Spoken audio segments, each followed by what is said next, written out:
हे everyone, welcome और welcome back to my channel. This is me Pragya. I hope आप सब लोग बहुत अच्छे हो और बहुत अच्छे से अपनी लाइफ को जी रहे हो।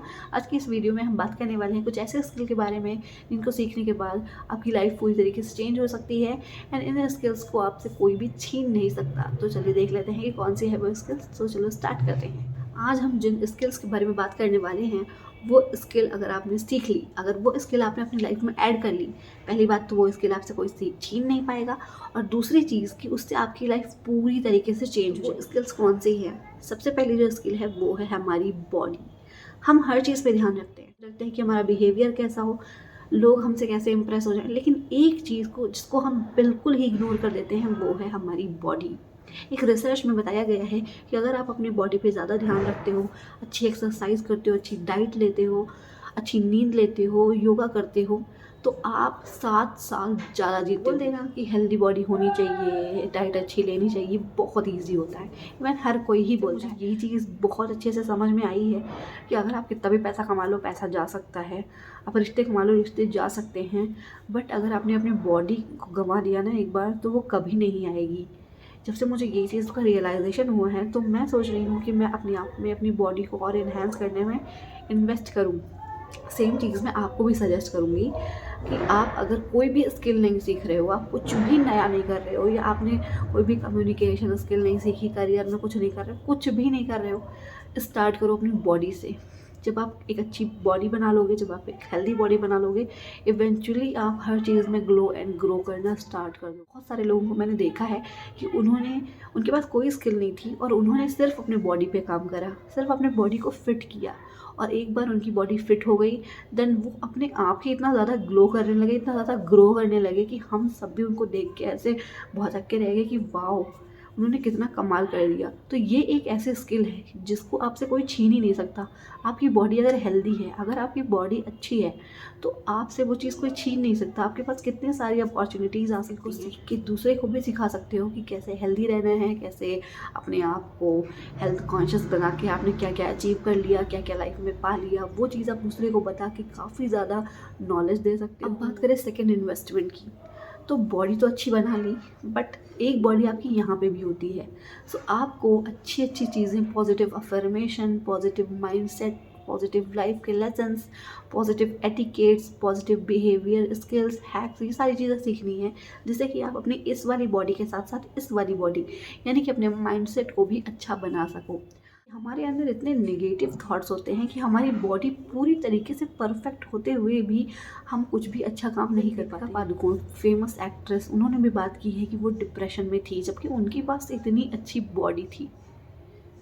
अगर हम एक परफेक्ट बॉडी की डेफिनेशन दें तो दीपिका पादुकोण के पास बहुत अच्छी बॉडी थी, बट फिर भी वो डिप्रेस थी। कैसे? उनको इस बीमारी ने कैसे अपने जाल में फंसाया? क्योंकि उनका जो माइंडसेट था वो उस टाइम पे पॉजिटिव नहीं था, या फिर उन्होंने कुछ ऐसी चीज़ें सोची, ऐसी ओवर थिंकिंग करी जिसकी वजह से उनका माइंडसेट पूरी तरीके से ब्रोक हो गया और उस वजह से उनकी बॉडी को भी उसके कॉन्सिक्वेंसेस झेलने पड़े।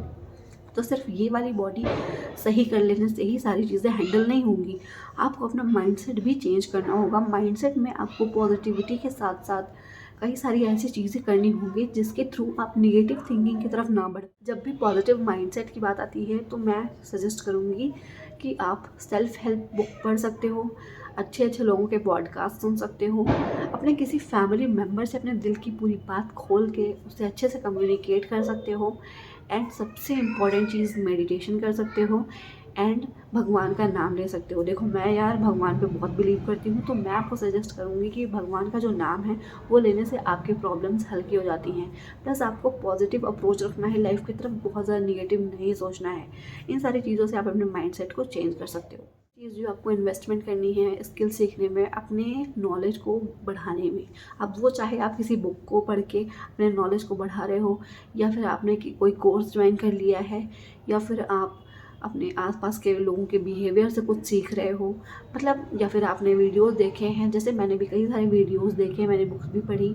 इवन तो मैंने बुक्स कम पढ़ी हैं, मैंने वीडियोस ज़्यादा देखी हैं, एंड मेरी लाइफ में मैंने बहुत सारे लाइफ लेसन सीखे हैं। तो इस तरीके से भी आप सीख सकते हो। भगवान का जो कॉन्सेप्ट है ना कि उन्होंने आपके जीवन में, उन्होंने आपकी लाइफ में लोगों को भेजा है, तो इसका जो मोस्ट इम्पॉर्टेंट रीज़न है वो ये है ताकि आप उन आसपास के लोगों के लाइफ के लेसन को देखकर अपनी लाइफ के थोड़े बहुत लेसन सीख सको, क्योंकि भगवान सारे लेसन अगर आपको देने पे आ गए ना तो आप हैंडल ही नहीं कर पाओगे। तो आसपास के लोगों को देखकर भी कुछ कुछ लेसन आप सीख सकते हो। इस तरीके से आप अपनी लाइफ में नॉलेज को गेन कर सकते हो।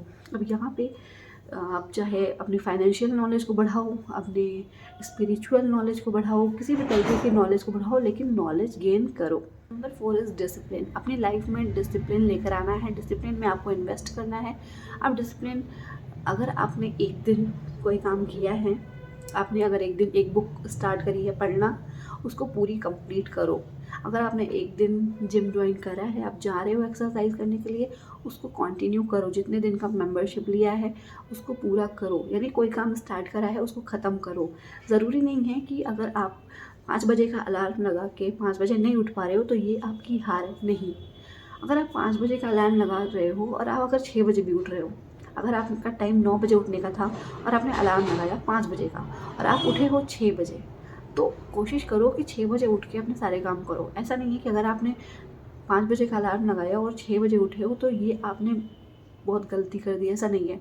जो लोग हमसे आगे होते हैं ना लाइफ में, वो सेम चीज़ करते हैं। और ज़रूरी नहीं है कि वो हर चीज़ को सही तरीके से करें, बट वो कंसिस्टेंट होते हैं। अगर उन्होंने 5 बजे का अलार्म लगाया है और वो 5 की जगह 5:30 पे उठे हैं, तो अगर उन्हें वो काम आगे करना है तो वो 5:30 से करेंगे। वो काम वो छोड़ेंगे नहीं कि अगर अब मैं कल से 5 बजे उठूँगा तभी मैं ये काम करूँगा, नहीं। वो चाहे 5:30 बजे उठें बट वो काम को कंटिन्यू करेंगे। बट हम जैसे लोगों की क्या आदत होती है कि अगर हमने सोचा कि हम 5 बजे उठेंगे और हम 5 बजे नहीं उठे तो हम सो जाएंगे, फिर हम सीधे 9 ही बजे उठेंगे। तो ये चीज़ नहीं करना है। इस तरीके से आपको अपने डिसिप्लिन को बैलेंस करके रखना है एंड अपनी लाइफ में नए नए चीज़ों को ट्राई करते रहना है। एंड डिसिप्लिन मेंटेन कैसे रख सकते हो आप, कि अगर आपको मान लो कि आपको 10 पेज पढ़ने हैं और आपने सिर्फ 8 पेज पढ़े हैं, ठीक है, पढ़ा तो एटलीस्ट आपको पढ़ना है। अगर आपने टारगेट बनाया है कि आपको पूरी बुक 10 दिन में कंप्लीट करनी हो और अगर 12 दिन लग रहे हैं, कोई इशू नहीं है, 12 दिन में कंप्लीट करो, बस टारगेट कंप्लीट करो। मसला ये नहीं है कि आपने उस चीज़ को कंप्लीट करा या नहीं, मसला ये है कि आप कंसिस्टेंट रह के उस चीज़ को कंप्लीट करो। आप एक ही दिन में उसको कंप्लीट नहीं करोगे, आप कंसिस्टेंट रहोगे, डिसिप्लिन रहोगे। तो इस तरीके से ये जो स्किल है अगर आपने सीख ली तो आप उन 1% लोगों की लिस्ट में आ जाओगे जो यहाँ से और यहाँ से हर जगह से तेज़ हैं। नेक्स्ट है आपका वर्क एथिक, कि आप काम कैसे करते हो, आपके काम में कितनी एथिकल आपकी थिंकिंग है, कि आप जो है ईमानदारी से काम कर रहे हो, आप अपने आप को धोखा तो नहीं दे रहे हो। ये सारी चीज़ों को आपको ध्यान में रखना है, क्योंकि जो आपके एथिक्स होते हैं ना, वो आपके मेन जो आपका स्ट्रक्चर है ना, सिर्फ बॉडी का नहीं, जो आपका स्ट्रक्चर है एज अ ह्यूमन स्ट्रक्चर है उसको भी डिफाइन करता है। तो आप खुद से भी ईमानदार रहोगे, सामने वाले से भी ईमानदार रहोगे। पता नहीं मैं इस चीज़ को सही से समझा पा रही हूँ या नहीं, बट हाँ, एथिकल थिंकिंग जो है हमारी वो हर चीज़ में नज़र आ जाती है। अगर आप किसी के भले के लिए कोई चीज़ कर रहे हो तो इवेंचुअली आप देखोगे कि काम आपका हो जाएगा। बट अगर आप सिर्फ अपने भले के बारे में सोच रहे हो, दूसरों के भले के बारे में नहीं सोच रहे हो, तो ज़्यादातर देखोगे आपका काम नहीं होगा। तो ये हमारा ना एक ऐसा भी होता है कि हमें ना अपनी एथिक्स पे काम करना चाहिए। मतलब जैसे कुछ लोग होते हैं कि अच्छा होना इवेंचुअली अच्छा ही होता है, ठीक है। इस चीज़ की बात करें, हमारा इमोशनल कंट्रोल। अब कई बार ऐसा होता है कि हम बहुत ज़्यादा ओवर शेयर कर देते हैं, बहुत ज़्यादा ओवर थिंक कर लेते हैं। ऐसा नहीं करना है। अगर हमारे पास हमारा इमोशनल कंट्रोल है तो हम इन सारी चीज़ों को समझ के, जब हम खुद पे कंट्रोल रखते हैं ना, तो हम बाकी सारी चीज़ों को भी अच्छे से हैंडल कर पाएँ। तब तक के लिए अपना ध्यान रखो एंड ये सारी स्किल सीखते रहो, जिससे कि कोई भी आपसे ये स्किल छीन ना पाए और आप एक पावरफुल इंसान की तरह ग्लो एंड ग्रो कर पाओ। सो मिलते हैं नेक्स्ट वीडियो में, तब तक के लिए टाटा।